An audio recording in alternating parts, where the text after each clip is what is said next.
రాయచూరు వలన. ఎందుకనంటే మా అత్తమ్మ ఒకరు ఇక్కడికి వచ్చినప్పుడు స్థానికుల వద్ద తయారీ నేర్చుకోవడం జరిగింది. ఆ తర్వాత మా ఊరు వచ్చినప్పుడు ఆమె తయారు చేసి తినిపించారు.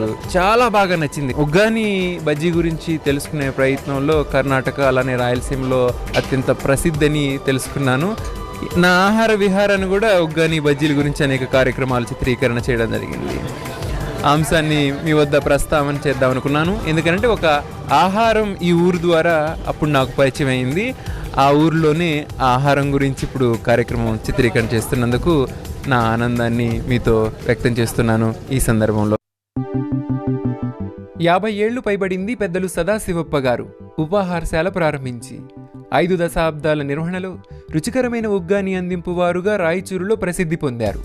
ఈ దృశ్యంలో నెలకొన్న జనసందడికి ప్రేరణ అదే